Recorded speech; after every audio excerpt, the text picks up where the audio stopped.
Hello everyone, David here with the first of two videos that are going to help you get trained for the new sophomore literature experience at the university, or that will serve as a refresher if you've been teaching sophomore lit for a while and you just want to remind yourself about what it is we're supposed to be doing and how we're supposed to be doing it. This is the first of two videos. In this video, we're going to cover the why and the what of what we've done. That is why we made the changes to sophomore lit and exactly what those changes have involved. The second video will dig a little more deeply into the actual process of the class, what we're trying to teach, and will include some suggestions for daily class activities, week-to-week activities, and how to structure the whole semester of sophomore lit. So let's dig into this first video a little bit more deeply. We want to cover exactly the why and the what of what it is we were doing. So, the why. This will cover the departmental's 5-year strategic plan. This will cover the needs of the student and the university needs that we've discovered, and the desire to strengthen the core curriculum and the consistency. We're going to go into those more deeply in just a second. But the what will also cover the revision of student learning outcomes, the revision of our own pedagogical goals, and the introduction of the systematic analytical process. So, let's begin with the why. Why did we revise the sophomore literature experience? Well, a few years ago, we began a 5-year strategic plan in the department. It was focused around a couple of realities. One, a declining student population in the university as a whole, a declining number of English majors, and a revision to the core curriculum which reduced the literature requirement from 2 classes down to 1. That meant we had to rethink faculty resources and how we wanted to approach a single course in the core curriculum as opposed to having 2 courses in literature in the core curriculum. So the second thing we were also thinking about was what are the needs of our students in the 21st century and what are the needs of the university in the 21st century when it comes to a core curriculum experience. The truth is the literature course in the core had not been significantly revised in over 30 years. And so we figured that it was more a matter of necessity than choice at this point to sort of rethink what it was our students needed after 30 years and what the university needed from a literature course in the core after 30 years as well. And then finally, we were working really hard to establish some consistency in our core. We had seen student evaluations and anecdotal experience over the last 10 years that were telling us that sophomore literature experiences varied greatly based on the professor.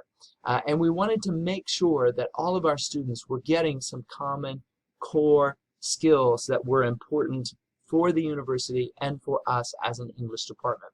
And we also wanted to provide some help for the teachers who were teaching sophomore literature to help them understand a little bit more about what we as a department were aiming for and what we really wanted them to do. So we had a 5-year plan that we were thinking about, trying to bring some departmental resources to bear, some realities of declining enrollments and declining requirements in the core. We also had changing needs of our students and the university as we move forward, and we wanted to bring some consistency to the core. So we approached this by collaborative discussion, experimentation, and sharing. So what you're about to hear really came out of about 2.5 years of collaborative discussion, experimentation, and sharing. We ran pilot programs. We had in-depth discussions about what we wanted our students to do. We experimented with different assignments, and we shared with each other what was successful in our classes and what was not. What emerged out of that and how we eventually managed all of that we'll delve into now in the what did we actually do. We revised the student learning outcomes for sophomore literature. Now, student learning outcomes are those things which we want to actually assess in our students to make sure that they are actually getting the content of the course that we want them to have. And so we said that in English 211, which was our course for the core curriculum, students will engage in the following process for analysis and synthesis of complex texts. I want to pause right there for a minute because that opening actually contains the core of what we're trying to do in the new Sophomore Lit. First of all, I want to land on the word process. We are focusing on a process. We're helping the students to have a methodology to approach complex texts. So complex is the next word I want to step on. I always tell my students that there's a difference between being complicated and being complex. That if I'm in a relationship and it's complicated, things are headed in a bad direction. Things are not going to add up.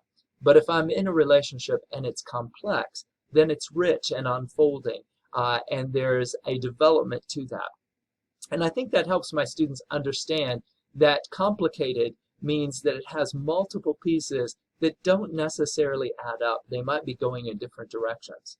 But complex means that I have a text that has multiple pieces, multiple elements contributing to it, but those multiple elements are coming together for a central core idea or set of ideas that text is trying to get across. And then finally, analysis and synthesis. Here is the two-handed engine of critical thinking. Analysis, the ability to break things down, to see its constituent parts, and to understand how those parts contribute to the whole.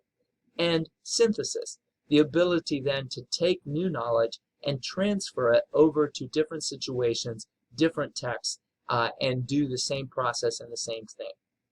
So, in short, in 211, we want to give our students the process whereby they will be able to break down complex texts. That is, they will be able to analyze, to see the bits and pieces of a complex text and understand how those bits and pieces contribute to the whole, and give them a process that will help them to synthesize new knowledge, a process that they can transfer across kinds of texts, but also in different classes and different experiences. So with that in mind, we developed 5 structured learning outcomes for our students. And these are define, identify, summarize, use, and articulate. So those are our 5 skill areas. Define what it means to read. So we want to help our students to understand that what we're asking them to do, although we're using very common language to read a text, that what we're asking them to do is actually to understand, to be literate, to think about, and to dig into a text so that they comprehend it more fully. We want them to identify the key elements of a text. Now, that does not mean that we're teaching them literary terms. In other words, we want the students to understand the bits and pieces that go together to contribute to a text. They don't have to name them a particular name, but they do need to identify what those key elements are. We want them to summarize a variety of diverse texts. Can they put those pieces together in some basic structure information? This is reading comprehension on some level, but it's reading comprehension that comes about by analysis. We want them to use textual evidence to form a claim. Now, can they move from analysis to developing new kinds of knowledge, developing a new claim statement that they're going to make and to defend? And that defense comes about in the 5th stand, the articulation part of the student learning outcomes. Articulate how that claim connects to the comprehensive meaning of the text. So we're asking them to move from the bits and pieces, understand how they come together to make a claim, and then be able to articulate how that claim matters, the so what of that claim as well. So that's a range of skills that we're expecting from sophomore literature. Some students will be able to do all 5 of those well. Some of them will struggle with the higher order skills, but they are structured from 1 through 5 with an idea of basic to more adept in what we're trying to do. And over the course of the semester, we're moving from that number 1, defining what it means to read, all the way down to number 5, being able to articulate how the claim connects to the larger meaning of the text as a whole. So, how did we do that? Well, we had to then think about our pedagogical goals. If those are our new student learning goals, then our old pedagogical goals were not going to work. The old pedagogical goals, the old student learning goals and the old pedagogical goals centered around content coverage.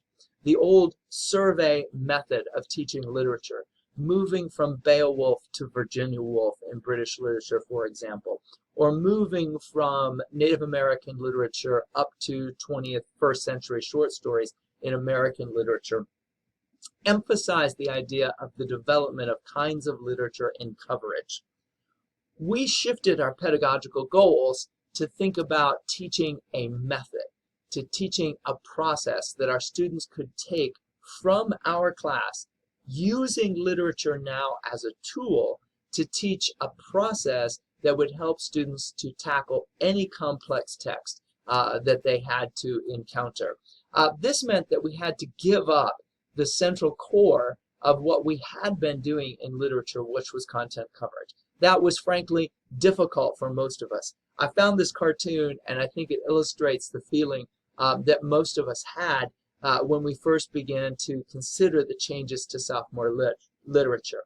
We had been teaching literature in a particular way for the last 3 decades, and it involved coverage, and it involved getting authors' names, dates, titles of works, quotations, that we were giving the student and telling the student that they were important. And it was a content kind of course. Shifting away from content meant that we had to give up much of the literature that we were teaching. On the other hand, what we were gaining was a high level of student engagement and, I think, a set of student learning objectives that are more geared toward the needs of our students and the need of the university as a whole in the 21st century. So to do that, we developed the process, and I'd like to introduce the process at this point and then say a little bit more about it in the next video. It is a systematic analytical process. So we're trying to give the students a system of analyzing a complex text so that they have a method. That's what we mean by system. They have a process that is analytical. They are breaking a text down into discoverable bits and pieces and understanding how those bits and pieces fit back together to create the text as a whole. And it is a process then that they can transfer. So what does this look like? Step number 1 of the process is simply noticing. I'll be saying more about noticing and exactly how I define noticing in the next video.